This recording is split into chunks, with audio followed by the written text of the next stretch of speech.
E até para muita gente que tem preconceito sobre os efeitos da maconha, tem gente que diz assim, aquele cara, os bandidos estão tudo maconhados, se o cara fosse maconhado roubar, eu não tenho a menor condição. Então, até para desmistificar algumas coisas, o que é que você poderia falar assim, quais são os efeitos que a maconha proporciona e, de certa forma, os benefícios que a cannabis pode proporcionar primeiro para seres humanos, depois a gente chega lá no... Deixa eu interromper até para fazer uma colaboração na pergunta, porque, como o Diego falou, existem os efeitos, e eu não sei se é verdade, mas tem os tipos, baseado no tipo da planta que você fuma, tipo assim, essa aqui você vai ficar muito loucão, essa aqui você vai dormir um sono muito bom, essa aqui você vai voar. Tem alguma coisa assim? Quais são os efeitos? Bota assim, uma mais murcha, você vai ter não sei o quê. Fala aí pra galera. Hoje a cannabis, ela perdeu... ainda a taxonomia dela é muito bagunçada, ainda não tem uma coisa elucidada, porque ela foi a primeira planta a ser cultivada pelo homem há milhares de anos. E ela é uma planta que tem cruzamento, né? Ela tem o macho e tem a fêmea. Então você pode cruzar essas plantas. Então hoje a gente não consegue ter uma taxonomia perfeita dela, porque existem diversos cruzamentos, existem mais de 1.000 espécies de cannabis, né? Então existem as genéticas que a gente chama, né? E ela é diferenciada em índica, sativa e ruderalis, né? A índica é aquela planta que ela tem as folhas mais largas, um verde mais escuro, né?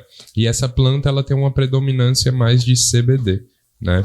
E então essas plantas são as que a gente fala que dá uma sensação de relaxamento, né? Então, por exemplo, eu fui em Fortaleza ver um amigo meu e ele tava com uma plantinha lá, ele falou, eu tô com uma índica aqui, só que a gente não vai fumar agora, que senão a gente vai, derrubar aqui. Aí beleza, a gente fumou outro, conversamos lá na praia, aí ele falou, leva pra casa, fuma quando chegar em casa. Aí eu, beleza, fechei uma coisinha pequenininha pra 2 pessoas. Cara, derruba, porque existe uma diferença entre o THC e o CBD. O THC, ele é psicoativo, ele vai te ativar, ele vai te estimular, né? Então ele é eufórico.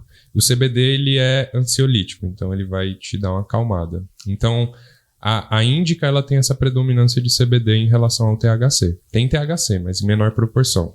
E o CBD, ele inibe o psicoativo do THC. Então, muitas vezes você não vai sentir aquela chapação pesada. Você vai só relaxar muito bem.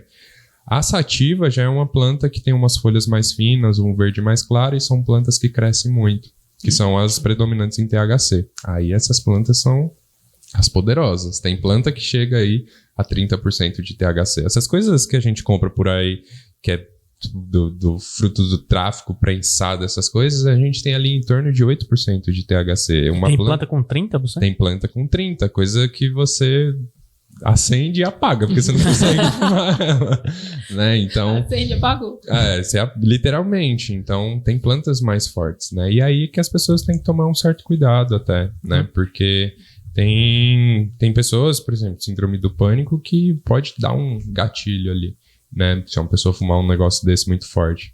E também você pode se lascar se você não souber o que tá fumando, né? Lembrar que é uma planta. A planta, ela tá na terra. Ela absorve tudo que tá ali. Se tiver metal pesado, se tiver coisa tóxica, ela vai absorver e você vai mandar para dentro, né? Então, e a ruderalis, ela é uma planta que não é muito utilizada no mercado, porque ela não cresce tanto, rende pouco, né? Então ela não é muito utilizada. Mas tem sim, tem maconha. Tem uma amiga minha que ela disse, como ela compra aleatória, né?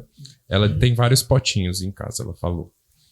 E ela fuma com a namorada dela e elas dão classificações para as maconhas. Então tem a maconha do sono.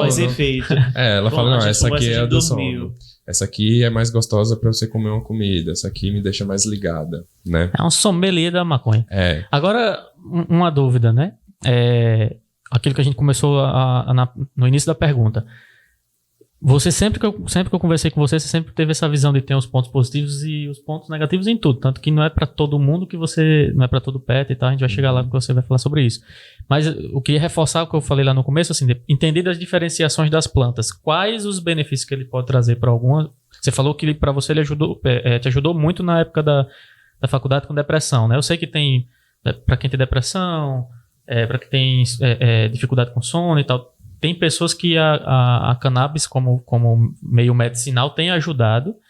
E quais são essas características que a planta tem que pode beneficiar de alguma forma? Primeiro a gente tem que separar, né, entre uso adulto, que não é mais uso recreativo, é um uso adulto, né, como você usa um álcool por uso adulto, né, uso responsável, e a cannabis medicinal, que você procura um benefício medicinal mesmo, né. O ato de fumar é medicinal? Depende muito do que você está buscando e como você vai fazer uso daquilo. Eu, particularmente, eu já sabia que a cannabis não causava um vício, mas tem muita gente que fuma por um vício, mas é um vício mais psicológico que ela cria. Então, muita gente tem aquele negócio de vou fumar porque tô feliz, vou fumar porque eu tô triste. Toda vez que você estiver triste, você vai querer fumar. Vou fumar porque comer é gostoso, vou fumar porque... a gente condiciona o próprio cérebro ao ato de fumar, e não a química. Exato. Né? Pra mim era um ritual, cara. Sempre foi pra mim, foi um ritual que eu gosto de fazer sozinho. Tanto que quando eu cheguei a contar pros meus pais, foi porque eu queria fumar em casa, não queria mais estar saindo na rua pra estar fumando. Quero fumar eu. Eu não gosto de estar fumando em rolê, essas coisas, porque não me sinto à vontade, né? Então, pra mim, sempre foi um ritual, né? E assim, questão de benefícios...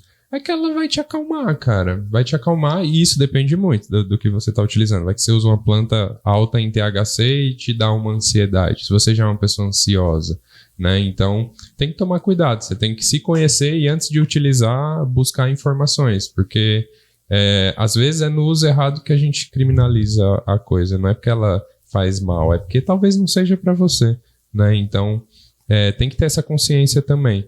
De malefício... em relação a cannabis, é muito difícil que a gente não tenha nenhum caso de overdose, né? Então, é muito difícil. Tem que consumir muita maconha para ter overdose. Muita. Impossível, cara. Acho que é impossível, cara. Impossível de verdade.